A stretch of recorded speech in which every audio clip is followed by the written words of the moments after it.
crossing the bridge.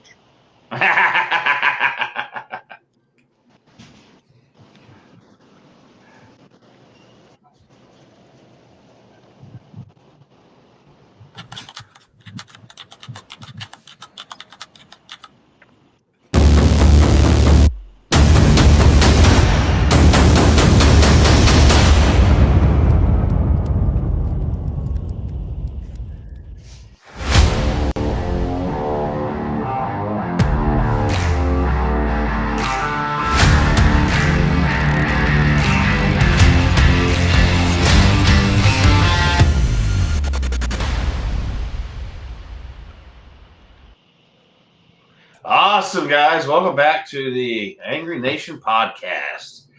That's an awesome intro for mountain readiness, which we're all getting ready for here soon, hopefully. And tonight we've got Sue wandering around south of the border. You guys can tell he's down there. He's getting ready to try to sneak into the country. How you doing, Sue? I'm doing good. I'm on my way to Fort Bragg for a retirement ceremony. Oh, nice. I thought I'd show everybody where I got married the first time that didn't count in Dillon, South Carolina. That didn't count. Well, guys, we got a cool guest in tonight. We've got Chris Hudson with Four Tours Farm, and this is one of the things that Chris does. But awesome cigars. I hadn't even opened this up yet, Chris, because I was waiting for tonight to even crack it open, because these look awesome. I appreciate that. Yeah, it's a nice selection, man. Yeah, I put your little mix in there. You got everything from strong to mild. Yeah, a lot of them they are. So it's like golfing and fishing. The dark ones are like two bourbons in by a fire pit. That's two bourbons in by the fire pit. Perfect. Yeah, I know that scale. I know that well. That bourbon, you're good. Oh man, that smells amazing. So yeah. Now I can crack them open. I was waiting for us to do this. No, yeah, good. Appreciate it. Yeah, absolutely. I put it out on Twitter, but are you on X? I'm not on X as much. I need to get back on it. I tried to tag you, but I couldn't find it. It wouldn't come up nowhere. I don't think I've been on Twitter in like 2 years. I had known her for a little bit, and then mainly what I do is word of mouth. I do a lot of craft fairs, and then individuals reach out to me, and then it ended up turning into more of a, I think in September doing 4 or 5 charity events. Just people call me, hey man, you come help out support our event. I'm like, yeah, dude, like buy a hotel room or pay my gas. I'll come show up, and it makes the event pretty cool. Yeah, that's awesome. Yeah, when you got a bunch of cigars or guys standing around smoking cigars, it's always a good time. Oh yeah. I do a lot of weddings, stuff like that. Turn it the other way, Sue. You're sideways. There you go. So you're headed to Bragg for a retirement ceremony. Who's retiring, man? Our good friend Chris Wilkerson. He was the S8 at Third Group. Used to be the OIC of the Black Daggers parachute demonstration team that got defunded. So he is leaving the service after several years as a warrant. I think he's a warrant officer W4. So. I had not heard that he defunded them yet. I knew they were around. I spent 12 years at Bragg, but I didn't know they got defunded. So that's a sad day. Yeah. Damn. Yeah. But they got defunded, and then Mr. Skydiver in all the NFL games and everything falls out of a tree and almost kills himself. So. It's never the fall that hurts, man. It's never the fall that hurts. No, it's meeting the ground. Yeah, it's getting hit in the face with a planet. It'll do that to you, Because when you fall, that's exactly what happens. You get hit in the face with a planet. So, let's talk to our guest for a while, and I will put it on mute so you guys aren't bothered by all the traffic going by, because I'm trying to cross the border here. There you go. Walk across that pedestrian bridge. I hope you got a quarter. Okay. So, Chris, you said you spent 12 years at Bragg. You were in the 101st down there, weren't you? Well, I was 101st at Fort Campbell. Campbell is where they are, so I was asking. Yeah, I spent I graduated college. Campbell's first duty assignment. I was Rock-a-San. I loved that duty station. I spent about 4.5 years there, and then I got assessed for Special Forces, and I spent most of my time at Third Group. Used to SATMO, another organization at Bragg, and I was there till 21. and now in 21. I moved to Fort Jackson, and now I'm in the process of retirement. So you're issued out too then, huh? How much longer until your papers appear? Probably about 60, 90 days. Hence, nice. This. Yeah. I was just saying because you're not regulation right now. Well, no. It's funny story. I had you start getting checks on the way out. I had a mole. I was like, let me get checked out. They cut it. I was like, well, I can't shave. I got stitches in my face, so I just did a little 2-month shave profile. But I'll go back to work next week, and they'll probably give me a side eye, and I'll be like, thank you for giving your care about my haircut, but here's my paperwork. I'm leaving. Yeah. My dad was 101st too. That's why I got a special place in my heart for those guys. So I enjoyed the duty station. Now it was 2004 to 2009. So part of the war, Rakisans, we're always getting after it. It was a real good camaraderie, real good unit. Rakisans were good. He was my brigade commander, and then just historic guys. And some really good NCOs who were there for like 20 years. They were there as the first sergeant. So I enjoyed the post a lot. I wanted to go back. Sometimes the Army don't give you a choice. Yeah, no, usually not. Yeah. My dad's tour was a little different. His was 2 tours in Vietnam. Door gunner on a low. Different era. Yeah. Yeah. Slightly different era. That was more of a high school senior trip coming out of back then. Yeah, that's a hell of a senior trip. But yeah, you're right. Out of high school and straight into the Army and off to Vietnam. So yeah, it's a formative experience, I'm sure. I'm glad he made it through it because that's a wild time to be in the war. Yeah, he was when he was in, they formed up everybody in his division, and they're like, all right, we're gonna start a new program called Air Cav, and we want volunteers. And my dad and his buddy had no idea what Air Cav was, but they both stepped forward. Part of volunteer in the Army. They never volunteered in the Army. Next thing he knows, he's in aerial gunner school. I guess it's good and bad. I mean, it could have been worse. He could have been like, Lurch infantry, like shorter life expectancy. Could have been fun, but it's high risk, high danger. Those guys flew in a lot. They did a lot of stuff for the Vietnam War. It was every time he was around the grunts, they'd look at him like he was insane. They're like, man, you're out of your mind for being up there. He's like, you guys walk through that shit? He's like, you're out of your mind. So, I think it's context. Everybody's got a different time in the service. Everybody does different things in the service. Yeah. One person's horror is somebody's perfect job. Exactly. Yeah. So embrace what you got and learn to enjoy it while you can. Make the best of it. That's it. You're in there, so you might as well make the best of it. Trying to get out. The juice ain't worth the squeeze at that point. So, yeah. So you do a lot of let's first before we talk about that. Let's talk about Four Tours Farm and how you started that and why. And so I love the logo. This is awesome. No, so we appreciate it. We designed it ourselves. My wife was on work software, and I was a young captain. I think it was my 3rd trip in Afghanistan. And we're looking at, I got combat money, and what are you going to do with it? The first time in Iraq, I bought a motorcycle, and then second time in Iraq, I don't think we bought anything. It was just a 15-month trip. Happened to be home. Fast forward, make it through the Q course through SF, and I'm in Afghanistan. Like, I got this money and just sitting in a bank. So we figure out something to do with it. You put so much in 401k. So let me buy some land. I always wanted land. So we found 70 acres up in Lawrence, South Carolina, on the Saluda River. Oh wow, 70, nice. 70 acres, between Greenwood and Newberry. Kind of, it's out of the way. It's out of the way, but it's a 40-minute drive to Greenville, and we bought it. So and then the 4th tour, I call it 4 Tour Farms. That's how I paid it off. So now there you go. Yeah. Payments on the thing. It's just taxes. Obviously done more trips and other events in the Army, but I think the name was fitting for us because 4 Tour Farms paid the farm off. Yeah. So right now, I've been last couple of years been pretty heavily designing the land. So it started as a timber farm, and I've cleared off about 35, 40 acres of pine. And the last about 2 years, I've probably put in 1,000 different trees: fruit, nuts, pears, persimmons, apples, blackberry. About an acre blackberry field. I put Japanese heartnut, some chestnuts. Just building out the habitat for the wildlife, and then obviously food for us too. I keep telling friends, if I get enough apples left over, I'll start making some brandy or something. There you go. So are you doing like permaculture on the property, or how are you approaching it? I'm approaching it. I built zones. So it's got a terrain. It's hilly, and it goes down into the river bank. So I got with the South Carolina Forestry Commission, and they actually do a really good. I encourage everybody, if you find your state's Forestry Commission, they have a seeding program. Yep. I think I bought last year 500 black walnuts for like $200. They're only 2 foot tall. Yeah. But whatever, 10, 15 foot, and you cull them and you wait and grow. Now you've got a pretty good orchard. Yeah. And so I put like an apple orchard, a pear orchard, and I mixed the type of trees where they're going to drop from, say, July to October, November.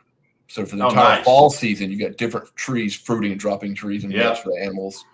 And just kind of go out there and play with it. And for a while, it was like almost like therapy for me. I would load the back of my truck up. I don't think there's a picture on Instagram, like 30 or 40 bare root trees and a shovel. And then I got real tired of that. I went there one day and I spent like 2 days to dig. I was like, I'm going to go Belmy Auger. So Belmy Auger. Like, let me approach this a little smarter. Yeah. That's a lot of holes to dig. That's a lot of holes to dig. It was fun though. You go out there and you dig a hole, build a campfire, camp out there at night, and come back next day. And you got a little place away, just some space to think. So it was quiet spot. Yeah, exactly. Quiet spot. Yeah. It's in about a 2,000 acre preserve called the Slough River Land Trust. So nothing around it can develop it. Oh, so nice. The conservation easement. I can't put a trailer park on it. You can't put subdivisions in it. So it's trailer parks on it. Yeah. In South Carolina, you gotta. I mean, people make money that way. Hey, I live in Florida, man. I think that's where the trailer park was invented. And the farther south you go, it's kind of weird. The farther south you go on the East Coast or West Coast, where trailer parks should have. And the older the population gets, I call it old people cold storage down there, because they've got these little trailers and they turn the thermostats down. It's not bad when you're at like out the West, East Coast, little storms, a little worried about it. Yeah. And then I can understand Florida has trouble with insurance for houses. Yeah. So maybe it's cheaper just buy a trailer. And if it blows away in a storm, you can do it. Well, I live in a manufactured one, like triple wide is what you would consider it. And insurance for me is like $650 a month. Oof. On this thing. Yeah, it's ridiculous. Look at Sue. Jesus. South of the border. You need that, Sue. You need that. I'm in the souvenir shop, so I'm actually enjoying this conversation.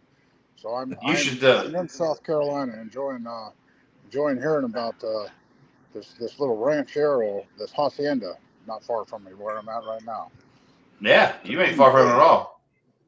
You should buy that and wear it on every podcast, like for real. Whatever you do, don't call ICE. I'm actually redheaded now.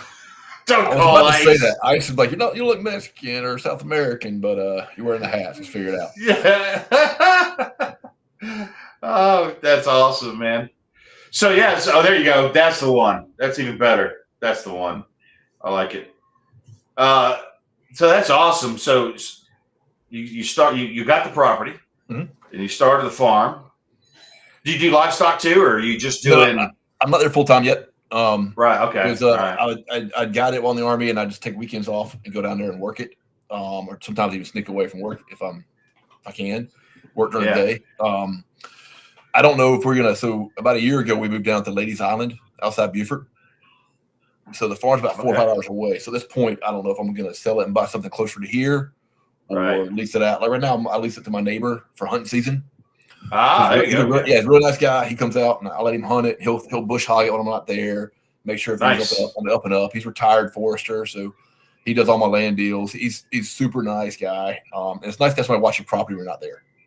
Yeah, well, and having a forester next door. I mean, with what you're doing, you're putting in slow growing hardwoods and stuff like that. And this is somebody that knows how to manage a forest. That's a valuable he's been a world of resources, just the nicest guy in the world. And I think it goes to a lot of things is when you talk to people, you never know their what's going on with their life.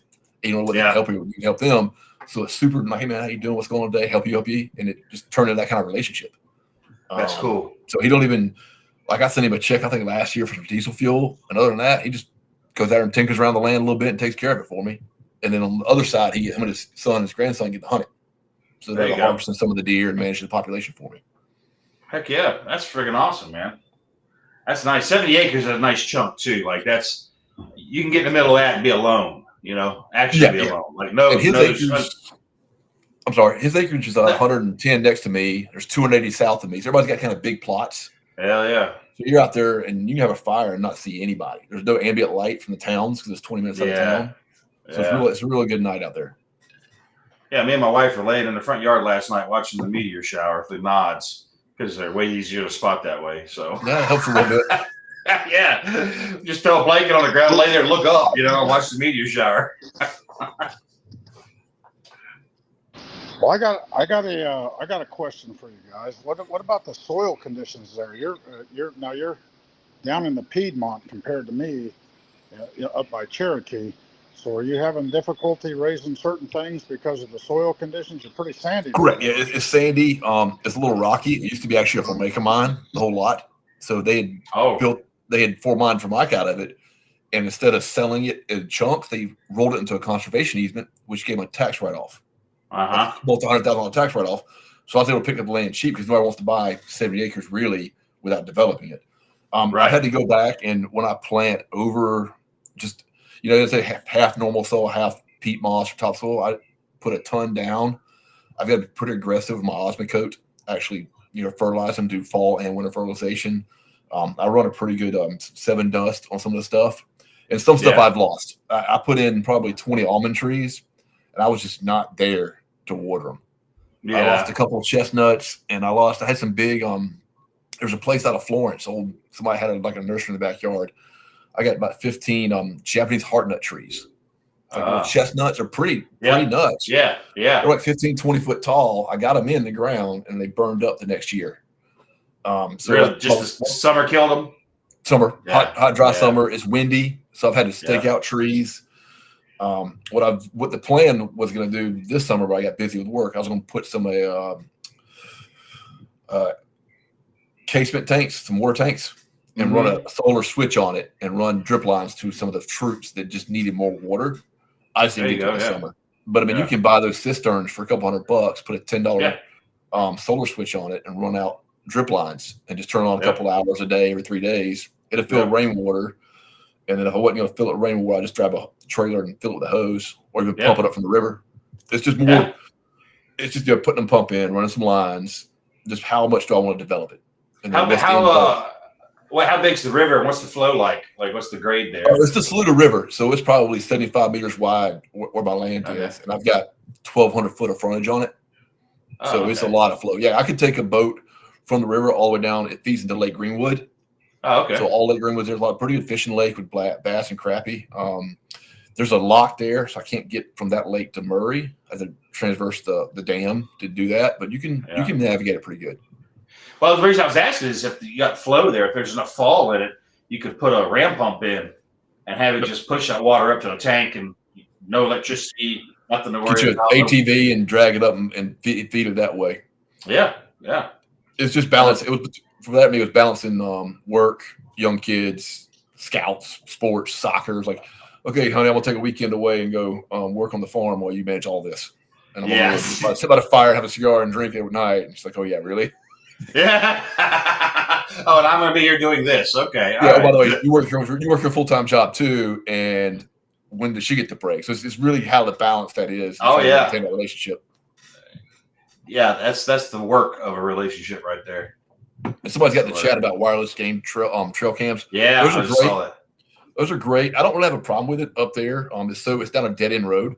And the neighbor south of me, he's a Citadel grad, his own hunting club. So there's pretty good tight relationship. If you know your neighbors, you have a pretty good relationship with them. There's not that much stress. There's no dumping or anything down there. So if I had started having some problems, I would. I did mark it all. So in South Carolina, there's a law with purple paint. You put purple bands around the tree. Yeah. Instead of putting your perimeters up. Yeah. So North Carolina does the same thing. North Carolina's the same way. Purple bands. Yep. Well, I'm not there no more, but when I lived up there, that was part of it was the purple bands. And once you do it, it's pretty convenient too, because when you're just out there wandering through the woods, you're like, oh, I'm at the boundary. Let me hang a left here. I use the Land Glide app pretty good for marking your boundaries, know where your boundaries are and stuff. It's all as a maintained relationship with neighbors. What the hell's he got? Oh, it's turned around. I can't see it. His nose mirror, the shower, towel. I found a sign for the hacienda up there. With me, shower, $1 towel, $2 with me, $10. Yeah, I'll give you $10 not to take a shower with you, Sue. I love you, but not like that. So you Yeah, started we'd have Navy SEALs all the way down, lined up and down the driveway. What are you talking about? Navy SEAls. You'd have Probably all more than those. $10. Yeah, you'd have all those fags, and by fag I mean former action guy, lined up down the driveway with really good hair. That's how you know they were there. So you started the farm? So how'd you get into rolling cigars? I mean, Yeah, so it was these are I always enjoyed fantastic. cigars. I went to the Citadel, and back then internet wasn't really, we had it, but it was like, it was like 1 gigabyte computers was the high speed shit. It was AOL, AIM, dial up. So 256 meg. I remember those days. Icy, right? So I would sit outside the balcony. The Citadel's a square gallery at the top, and you come back, you're locked in your room at night on the weekends during the week. So you finish studying and talking to the junior cadets. You can't say hazing, but you talk to them. And we would sit outside. Can't haze them. What's wrong with the military if you can't haze them no more? I mean, there's good and bad. There's good and bad with that. It's just, it changes, and it's always better to change is good. You can't hold on to the past sometimes, but I do have some moments like, man, I'd have hazed the hell out of that kid. Oh no! It's like I got a 19-year-old nephew, and he was raised by his grandmother, very sheltered. Like this, even when he was 18 years old, still living with his grandmother, she wouldn't let him use a microwave because he didn't know how. She told him. So he was pretty sheltered in his life, and now he's out. He's actually stays with me, between me and my mom's house now a lot. And my mom didn't raise him, but I own a line company. We hang fiber on the side of the road. We're going down South Florida Sunday to get set up and start next week on a big ass job. And so he's working for me in that trade. And I told him, I said, look, you're gonna get hazed. Like they're gonna talk shit to you. They're gonna poke at you and I said, I know you're not used to that. I said, but don't take any of it personal. They're just feeling you out. That's just what we do. I said, if we love you, we fuck with you. If we don't like you, we don't fuck with you. So the more you're being fucked with, that's how you know you're loved. That's just how we show it. The camaraderie of men sometimes. There's good and bad. There's some yeah. Well, you can go too far, and exactly. A guy did. One of the guys out there did, and he slapped the dude. Like we were like, whoa, hey, everybody pump your brakes real quick. Because that redneck was about to whoop his ass, and I had to get over like, no, we're all good. It's just like a time and place for it, I think. A time and a place, yeah. The time and place and context matters a lot. And knowing limits too. There's something, personal boundaries. So you poke somebody, you see their dander getting up. You're like, all right, is this really what we're doing here? And you should be able to recognize. That's enough of that. I'm gonna stop that shit now. Well, social cues matter too. When it's just part of educating young people is, hey, read the social cues, read the room. And he's a good kid. So, but yeah, watching somebody come like that, he's an awesome human being, but he needs some life apps installed, if you know what I mean. He needs some experience in life and stuff. So he's getting it now, though.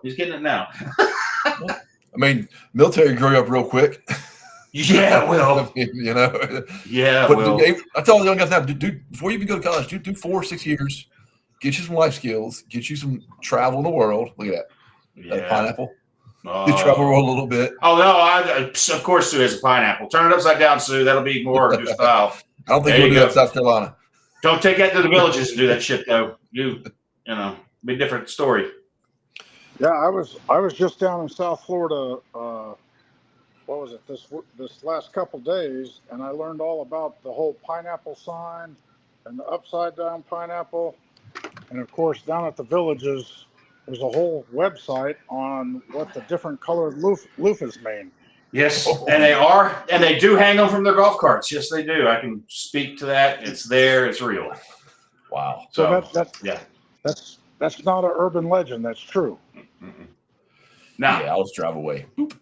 Yeah. I mean, don't need to do that. Don't need to do that at all. So anyway, let's get back to how you got into rolling these awesome. Dude, this is good tobacco. I mean, thanks, man. Yeah, so I smoked this a little. I did it for years in the Army. I really got into it. I think I had like 15 months tripping on Baghdad. It was like, what do you do after patrol? What do you do at night? How to unwind? You only go to the gym so many times. So I had a little hammock outside the CP. I sat there and smoked outside the hammock and just stay with me. And then I was in South America on a trip with an organization, 6 or 8 week JSET. And, we would go to the jungle Monday through Friday, come out of it wasn't the weekend. And our little Airbnb hotel was next to a rum factory. So we paid a little guy, hey, go get some bottle of rum. We'll sit by the pool and roll some cigars. There's a guy rolling. I was like, hey, man, can I learn that? He's like, no. I'm like, dude, what do you need? Like, I'll go to the embassy. I'll get you and your family, hook it up. Just teach me. And I was like, look, I'm a tourist. I'm not here long term. Help me out. He showed me some stuff. And then you go to Tampa. You can go to Dallas. There's a couple of schools around. You pay them a couple $1,000. They'll teach you. Yep. I went to a couple of them. And about 2017, I had left a job, and then it's like, you know what? It just got picked up. People, hey man, roll me a cigar. I started selling. Hey man, here's some cigars. And I'm like, let's do a website. And so I was selling boxes starting 2017. Only by the box. We had a small website. It was just word of mouth. Friends call me. And for the last, 8-9 years, kind of grew from that. And so now people, hey man, you come up to my event or you want to roll for me? And I probably hadn't sold a box to my website. And I just put a new website up last week. Before that, 6 or 8 months, because Shopify took it down. You can't run tobacco on Shopify. Oh, so I was like, hey, dude, if you want a box, email me or call me. Yeah. And so I've got a 10 by 12 shop outside the house now, and I've got about 50, 75 pounds tobacco. I have a couple hundred cigars out there. Oh, shit. Cigars. Leaf. Yep, there we go. I forgot to mention this, and we're a half hour in. Shit. Hey, guys, we're going to give away some of these awesome cigars tonight. And Russ is probably over there in the private chat screaming at me, which I just noticed the blue dot. But #cigar if you want in on the drawing, guys. So start getting that in now. Now there's enough of you in here. Let's do this because we're going to give away some cigars. What are you giving away tonight, Chris? I'll give so when I ship cigars, I ship them that jar you have. If you're showing, it's actually a humidor jar. It's sealed. Yeah, it is. And it's got the hydrometer right there. Yep. So it's pressure sealed. I love those. You throw them in the truck, throw them in your golf bag, throw them in the boat. Awesome. So when I was doing my packaging design, a little wooden cigar box you get you throw them away, right? Yeah. You don't keep them. Those jars people keep all the time. And eventually, if you come back customer, instead of shipping another jar, I'll ship you extra cigars wrapped in leaf. So tonight I'll give away a whole jar, 20 hand roll cigars. I'll give you a nice little mix in there. Everything's strong to mild. Yeah, like these are fantastic. And they'll stay the burn on the sun. Oh yeah. The burn on this thing is awesome. Like it's burning nice and even. Like good job. Like seriously, man, these are fantastic. So I use all long fillers, some Nicaraguan in the middle. I use Indonesian for the binder, and I think you got a Habanero wrap leaf right there. So I get the good beauty about having your own cigars rolling yourself is you get to design everything. Yeah, you can blend every single leaf I pick out. Exactly. Yeah, I'm not worried about going to the factory or hey, I got to buy these by the pallet. Most cigar factories are the same one. They just put a different label on it. Yeah, it's like bourbon. Same factory spits out the same bourbon. They just maybe hold simple labels, barrels here. They put a label on it or whatever. We've got a good buddy, part of our crowd here that I'm surprised I haven't seen him yet tonight. But he's a distiller in Texas. He just distills and he bottles under other people's labels for them. So same thing. That's what 90% of the cigar companies do. Yeah. For me, I order them all by the pound. I'll get 5, 10, 20 pounds at a time, and I'll design it for the event. So I got some events coming up, and I'll design it. If it's a wedding, I'll do something really smooth, so it's not heavy, dark smoke in that people's hair and dresses. Yeah. If I've got a event coming up with a special forces organization, I'll do dark, heavy, strong cigars. Oh yeah, guys, because they'll be drinking them good oily ones. Your fingers are brown when you're done smoking. Next day you wake up, you're like, oh, kick me in the face. Yeah. And I use Nicaraguan a lot because you'll get the taste and the pepper and the strength, but not the after flavor. I'm a huge fan of Nicaraguan cigars. Like it's one of my favorites. So yeah, this is awesome. It's a good leaf. I think. Dominicans are super smooth. I just don't think they have enough flavor.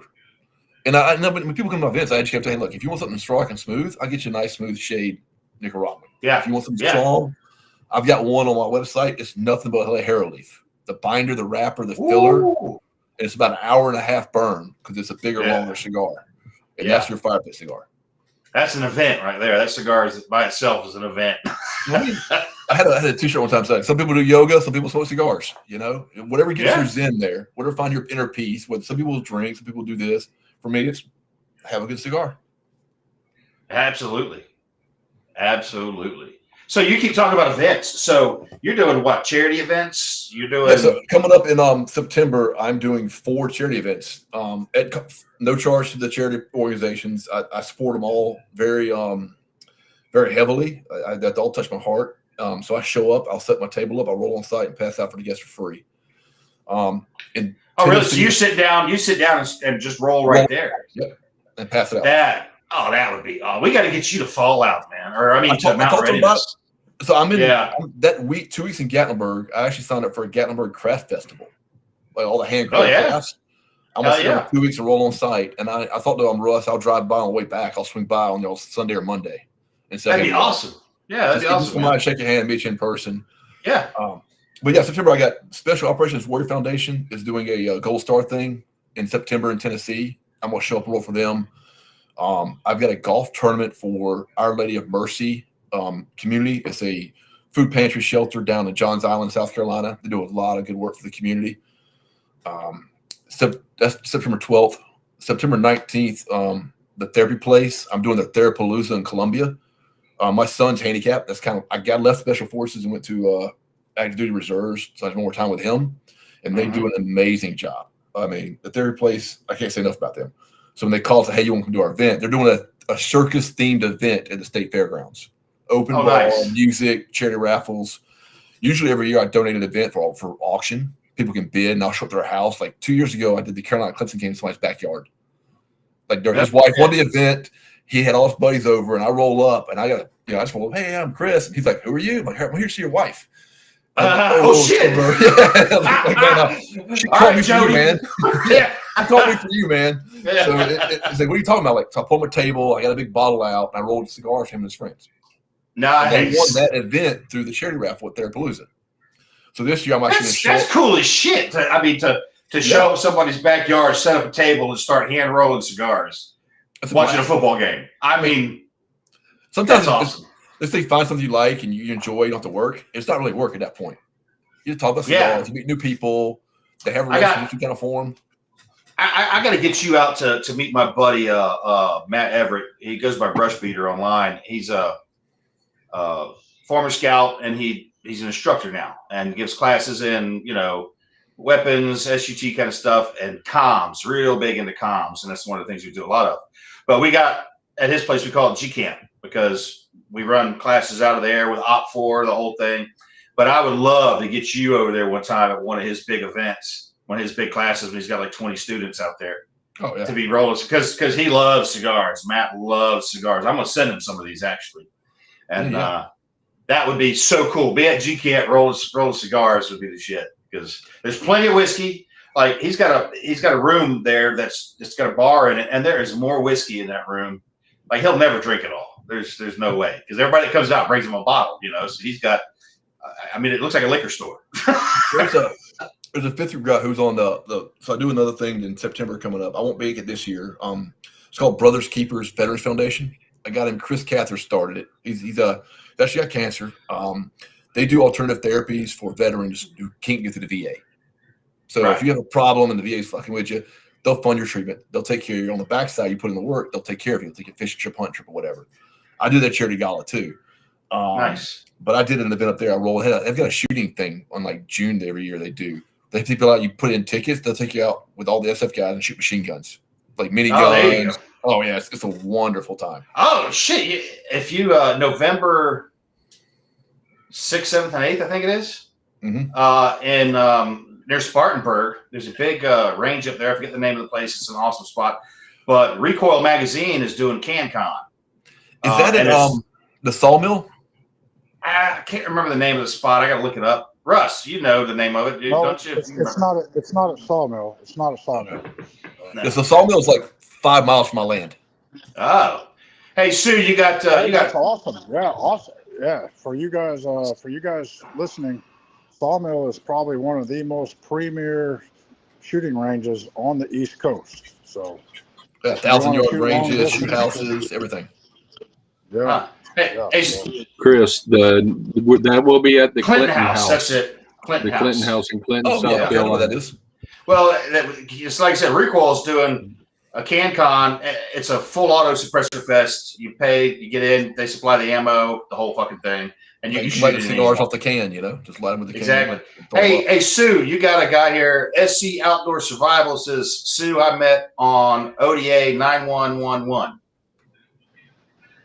Joe, remember ODA 9111? Yeah, that's our Robin Sage thing. Remember, we were role players out there. I'm just what I'm saying. You got one of your homies in the chat with you over here. So I remember Robin Sage I'm well. on my cell phone. I can't see the chat room. I'm sorry, guys. Well, that's why I read it out to you. I wanted you to see it because he gave you a shout out. So and I got this guy here. Somebody wants me to pick him up from the souvenir shop in Mexico here. There you go, SC Outdoor. What do you need from Mexico? Because Sue's down on the border. He's looking for illegals, trying to get that bounty. And Patrick Seven, one of our boys here in the chat, we're sponsoring his trip to CanCon. So I'm paying to get the guy down there and let him have some fun. So we're looking forward to that. Oh, that's super nice. Yeah. Well, he's a dude he's always involved. He's very active on Twitter with us. Twitter's kind of where I stomp around. It's one of the best OSINT tools in the world if you're into absolutely. open source stuff. And so I'm very active on Twitter, and he's one of my boys on there. We all kind of stomp in the same dirt. And he lives way up in Michigan, and he never gets to go to anything because he's always working. And I was like, well, ask for the time off. I'll pay to get your ass down to CanCon. You're going with us. So he's going to be part of our entourage at our tables over there. So. Oh yeah. I need to link up because I see he got Boy Scout Troop 56 in Charlotte, North Carolina, down here on the chat too. Oh, I'm an assistant scoutmaster down here in Beaufort. So like next weekend, I'm teaching Boy Scout classes all weekend for a merit badge university, which is a blast. I think the scouts are the best thing in the world now, and it's Scouting America now. So you have the girls and the troops, and I've come to find they actually push the guys more because they're more focused on the task, and the boys are like squirrel. The girl's like, yes, sir, what do I need to do? Okay, do this, and they're knocking it right out. That's awesome. I remember scouting when I was growing up and doing those weekend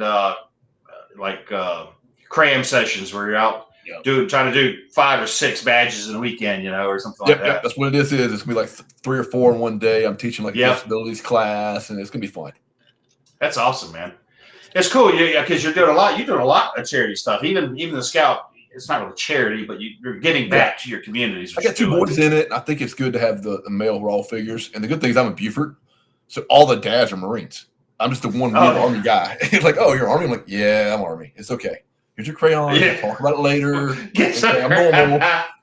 I got a soft spot for the Corps. I went in 1990, but they misdiagnosed me with a condition I didn't have. I fought like hell to stay in. I even wrote the Commandant of the Marine Corps a letter. But to no avail, and so it is what it is. But with that, I've got a real soft spot for my jarheads. I love Marines, man. Because if you want some shit broken, just send them. They'll do it. I've worked with some, and I work with some martial art guys, and they're super professional. I mean, it's just it takes all types. I'm glad I didn't do it because I don't like the sand that much. I didn't. I'm like running on the beach in the sand in uniform does not sound like a good time to me. Like I didn't go to dive school. That's not like my jam. Yeah, I do. Like Sue was saying, me and him both do. We're role players at Robin Sage. I've done it several times. Well, I want to go do the Marine version. I want to go Durnan Bridge. I want to go do that. That's their and the role playing. From what I've heard for that is nothing like Sage, Sue. Like they'll pick a guy each time and be like, "All right, you're the drunk," and they'll hand him a bottle of whiskey. Stay drunk. Be drunk on every op. Be a shit show. We need you fucked up because when you get it's going to happen. It's going to happen in real life. And so they go ahead and inoculate the Marines early with just fuckery and having to deal with whacked out locals and stuff. And 2, from what I've heard, the role players have to insert just like the students do. Like they make them swim ashore and the whole fucking thing. So that'd be blast. That'd be a hoot, wouldn't it? I'd be scared of that because knowing my luck, they'd start me out in the gay bar. And that would be it. Instead of handing Sue a bottle of whiskey, they hand him a unitard, a lime green fluorescent unitard. Here you go. I would have to quit that job real quick. Quit that job. Sometimes you got role play. I don't know. Caveat all those things they was talking about in Gatlinburg and all around South Carolina there and everything. I just want to remind our viewers that my house, and of course our friends from Robin Sage, that my house is right there in the center of it. I mean, I'm just over the mountain from Gatlinburg, so we can do like we did for the Western North Carolina relief effort, and we can make an FOB there. So anybody wants to attend these things Hey, there's free lodging there because my wife and I are empty nesters and we got plenty of room. So please attend and support these events. Absolutely. So what else are you getting into besides rolling fantastic cigars? So I do a lot of weddings for those. So that's the other thing. I'm on like it sounded weird. I had to learn all this stuff and like the knot, the wedding wire. Like so, I'll show up at the wedding and roll at the wedding for the groom and the men. And it's a cool event, especially on the coast. We spend a lot of time on for the brides. Like, what does the guys get? I'll show up with cigars and pour you a drink at your wedding. So it's kind of fun. That would be super. That would be super cool having a dude at a table in the back of the reception hand rolling cigars and handing them out. To whoever walks up to the table. Everything's so expensive with weddings anyway. For me, most of my events are super cost effective because it's just tobacco by about a pound, and you're paying me for the hour. Mm-hmm. So you're not paying for the tobacco; you're paying for the experience of me showing up and rolling. Yeah. So I'm not paying taxes on that. That's whatever. I can't say enough. This is one smooth. This is a fantastic cigar right here. So I roll about 200 a week. I put them in my shop, and I generally try to age them about 90 days to 6 months, so they kind of soak and cure. I got some really cool. If you're a bourbon drinker, I take my leaves, I soak them in bourbon, and then dry them, and then I roll them in a press, spray more bourbon on them, dry them again, finish with a wrapper, put more bourbon on them, and then I've got a huge, about 1,000 count humidor, and I'll put a huge mason jar of really good high-end single barrel bourbon at the bottom, and put a weight on the lid, and they just bake for about 6 months, and they come out. Shit! Oh yeah, you got to put time into it, and they come out feeling so good. And then I do a dark chocolate coffee cigar too. I buy about 10 pounds of organic chocolate coffee beans, and I bury my cigars in those for about 6 months. And so you get good dark Maduro coming out. It tastes like the chocolate. Oh yeah, that's a great breakfast cigar. Wake up the day and you have the bourbon and the coffee, and it's amazing. Yeah, that would be fantastic. I'm gonna have to dig around and look in there for that one if it's in there because that sounds awesome. Other than that, I do the Scouts. I do the chair with Therapalooza, Therapy Place. The Brothers Keepers have been really sweet to me, and I support those guys. I love those guys, Chris Cathers and Dave Bernard do a lot. And there's what was the other one? I was trying to think off the top of my head. I did the Special Operations War Foundation. I'm doing that one, and then the craft fairs. I do a lot of craft fairs. So it sounds weird, but Vintage Market Days is a chain thing. They come around every couple months at different locations and run a whole fairgrounds. It's all handcrafts. I'm the one guy vendor there. So women come by and like, hey, you've been shopping all day. You got stuff for the house. Come buy some cigars. Yeah. And usually I get cigars and then word of mouth spreads. And then like a husband's hitting me up. They're like, hey, we'll come just to your event just to buy your cigars. The downside is most of the place you can't smoke there. So it's like, hey, can you go outside and have a cigar or something? Absolutely. There we go. Dark chocolate coffee flavor. There you go. You're already getting custom. So I know we got your QR code up right there, guys. Hit it up. Go to the store, and you're not gonna regret it. Right there it is. Yeah, you're not gonna regret. And I'm not these. And I'm not one of those guys like most. You get the Opus X or the cigars $30, $40, $50. I don't want to smoke a $30 cigar. Sorry, I can't tell the difference between that and a $10 cigar. I can't tell the difference between a $100 bottle of bourbon and the $45 bottle of bourbon. And then who wants to drink a lot of bourbon? I'm sorry, I drink. Well, I can honestly say that I, in one night, drank $4,000 worth of bourbon because somebody had given me a bottle of Pappy, and I was younger in my bourbon days then and didn't know what I had. I knew it was good, and I drank it all, and I had about that much left in the bottle when I finally Googled it, and then I like to shit myself. It was a $4,000 bottle, and I killed it in one night. I drank the whole son of a bitch. The empty bottle was worth $700, and I put it on the bookshelf in my office, and my wife threw the damn thing away, which pissed me off. I was gonna keep that as be like, I drank it in one night. Fuck yeah, I did. Status symbol, right? Well, I was stunned. Like when I looked it up and saw what it was, I was like, I can't believe I did that. I should have Googled this first thing before I even opened it because I'd have never opened it. But I know what I had. Knox and Bardstown Road and Bourbon Trail's all there. I didn't really know about that. You hit all these places, and then now bourbon's kind of exploded. The bourbon people hitting that out. It's different. The cigar though is. I sell my box $125, $130 a piece. That's 20 cigars and that jar shipped. And usually that's shipped cost too. Holy shit. Well, I remember in 2001, a box of just like Cohiba Coronas from JR Cigars up in North Carolina was $120 a box. Like that box of cigars now, I think is like $320, $350, something like that. It's hard to justify the habit if you're doing a $2-3 box a month. You're like, that's a car payment. That's a car payment. Yeah. That's a light bill, that's a light bill. I mean, you got to find the balance between a really good cigar and something you smoke every day, and then spending money on something that you're peeing away, Yeah, literally. You're literally pissing away. You're lighting your money on fire. Yeah, well, my wife does that for me. Well, she burns plenty of my cash.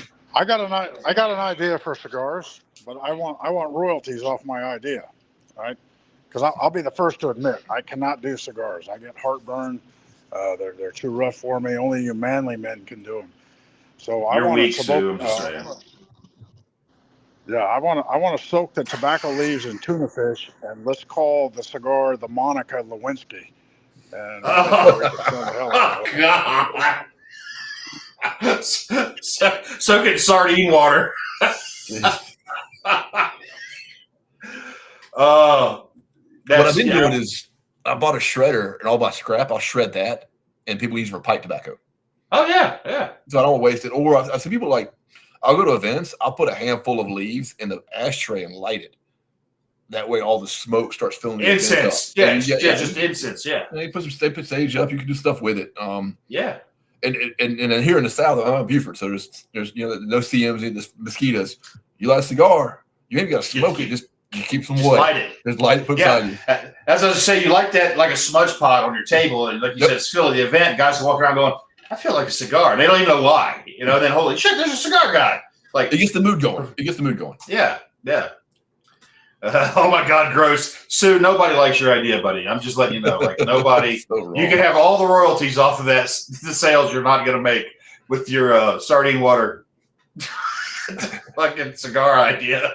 That's what I would say. Water. So, a buddy of mine. We have no seafood fans on tonight. Okay. All right. Just not that. Yeah, not that one. Yeah, not that one. Yeah. That is gold. Yeah, all right. I'm sure there's a niche market for it. That's a good word, niche market. I'm sure you probably sell it pretty good in DC. Around. Yeah. They used to have a bar in DC called Shelley's Backroom Tavern. It was like a cigar bar steak place near the house. You go in there and get a steak. They had cigar lockers and stuff. I don't know if it's still there or not. Really? And I don't know. I ain't been up that way in a while. I try and avoid it. That's cool. I might buy one. I'm sure I've done worse. Howie's Garage. Bill Clinton would be your biggest customer. So I got a question for you guys. And Sue, this one, I want your input on this one too. Did you guys see that shooting in Seattle where that asshole shot that dude in the wheelchair? Have you seen the video of that shooting? I did not see it. I heard about it. Yeah. So I watched the video today. This same guy drove a car through like a Trump thing somewhere. So that's one thing against him. And he's in Seattle, and there's something about stolen valor. And I don't know which side was claiming stolen valor, but you had this fella in a big electric wheelchair, a substantial thing. And there's this little skinny dude standing in front of them. They're the two that are obviously beefing about something. And you see the little skinny guy who's watching the dude in the wheelchair who did really fuck up by pulling out an airsoft gun. And this guy's standing in front of him. Now, this guy's in a wheelchair. That dude's standing there. He pulls his little merce around him, unzips it, reaches in, gets his gun, points at the guy, holds it for several seconds, and then shoots him at near contact distance. Shoots this old fellow in the wheelchair. That's on video? And that's on video. Like, it's not well in court. It's not, and the guy should go to prison. I hope he goes to prison because number one, he's a douchebag, and number two, how could he had all the time in the world to walk away? He stood there and watched this guy fumble around till he got his little airsoft gun out. And he's pointing a gun at him before he even had it. And as soon as he saw it, put one in him. That's almost like intent there. It's not stand your ground. It's more like, hey, look, I saw the situation. No. I didn't try to remove myself the situation.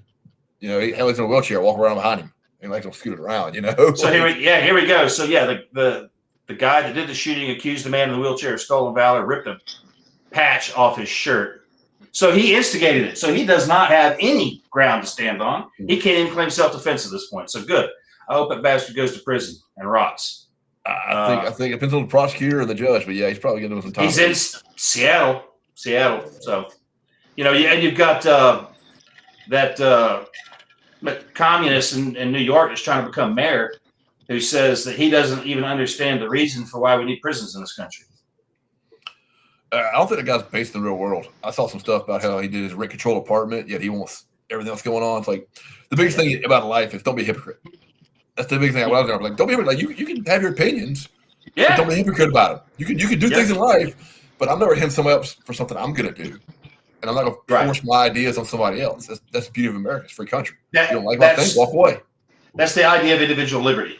You know, you have the right to do as you choose, as long as you do not encroach upon the liberty of another. Correct. So live your life how you choose, as long as you're not interfering with anybody else's liberty. That's how this is supposed to work. You do you, honey boo boo. Like whatever gets you going. I mean, Susan there walking around the pineapple upside down in Dillon, South Carolina. Exactly. Probably not the right environment you want to be in doing that, but he's got an upside down pineapple and a sombrero. He's ready to party. I mean, it looks like he's going to a cruise ship. I mean, there ain't much in Dillon, South Carolina, but I'm sure he'll have a good time. I'm going to put this out one more time for you guys. Hashtag cigar if you want to get in on the giveaway tonight for some fantastic cigars. What are you going to say, Sue? Well, I actually started my career out there in Seattle in 12th Group. They're disbanded now, but I was down there in Fort Lewis area, but I built houses up in the Seattle, Kent area. That is a weird town. It really is. And I'm not going to say well, never mind. I was going to do a joke about being blindfolded in the fish market, but nobody's liking my joke. That's too funny.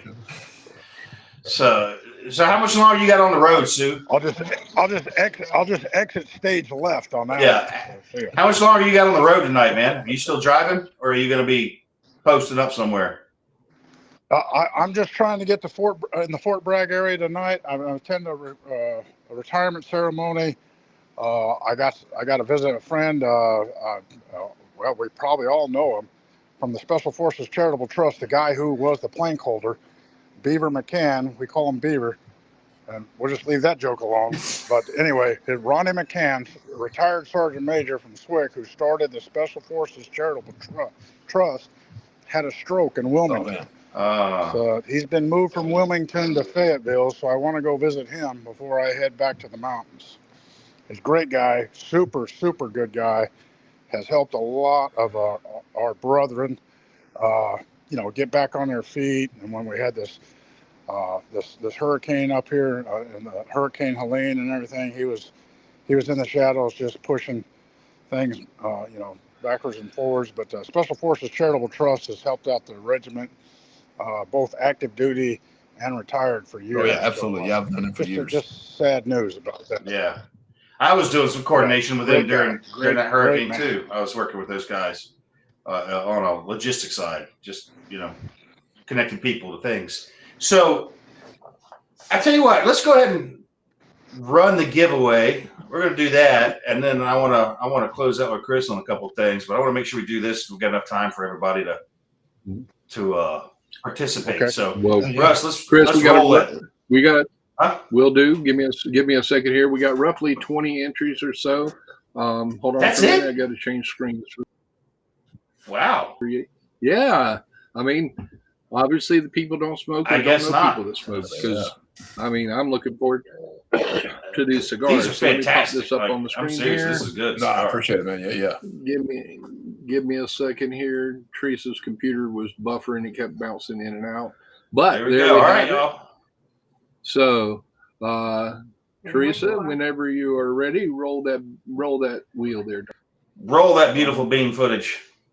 Let's see who wins.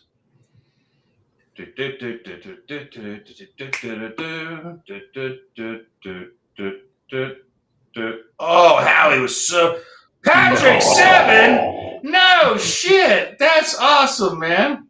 And Howie, you were so close, dude. You saw it. I think it was rigged, but Patrick said it wasn't rigged, guys. I don't have no control over it.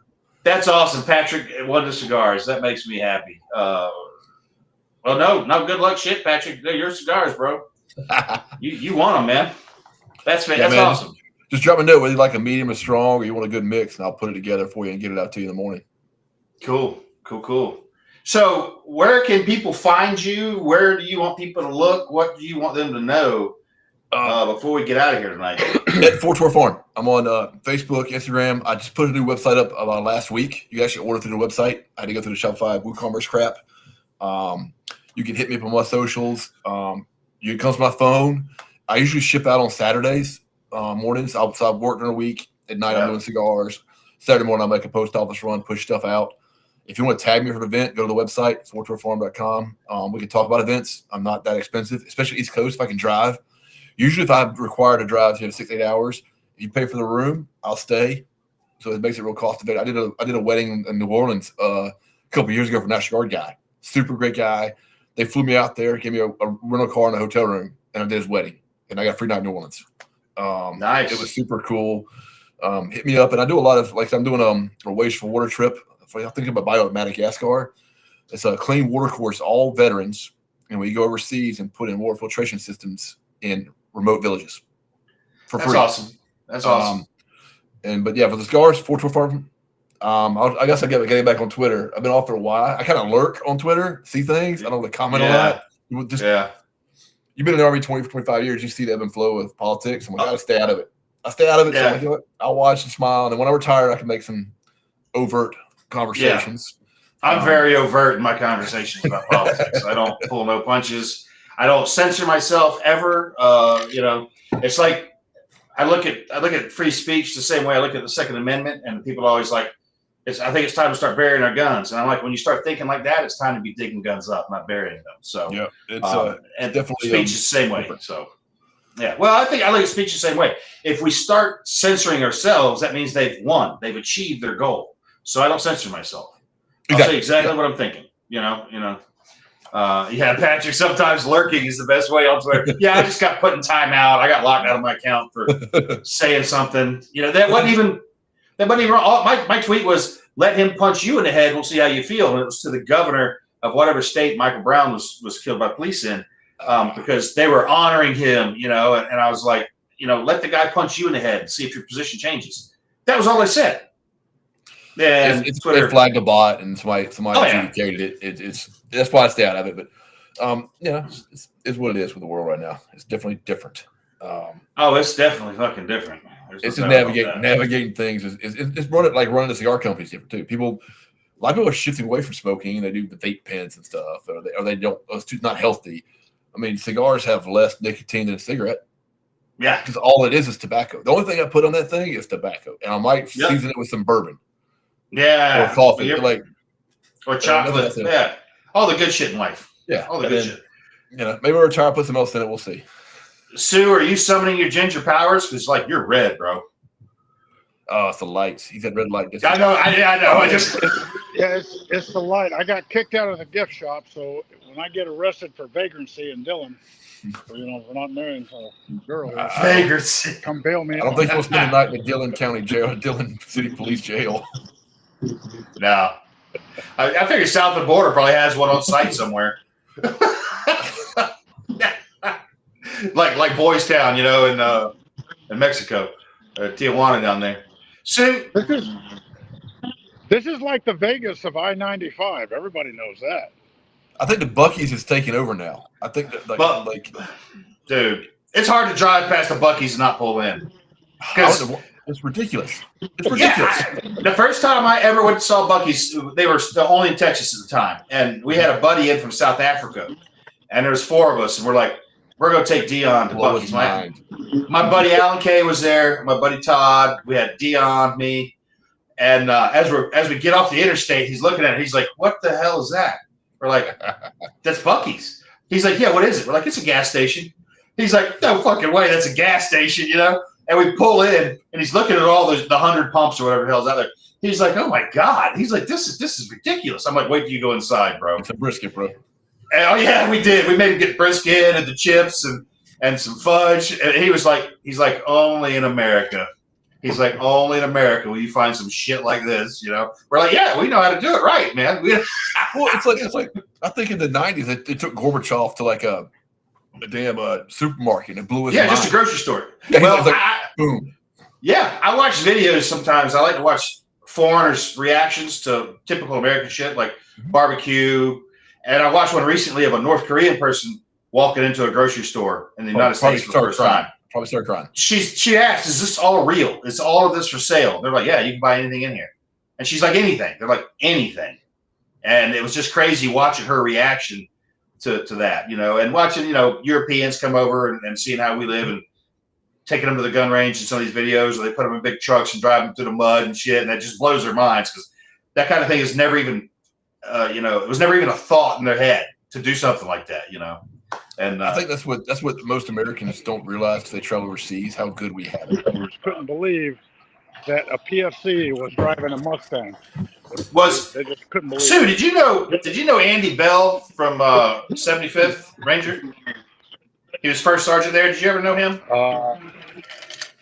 No, the Bell I know, Doug Bell from 7th and 10th group. No, this guy's Doug Bell. Andy Bell, and I'm going to have him on one time, and I want you on here because he has got the greatest story about meeting those Russian officers in like of all time. Like it's epic, this story, and what he says to them.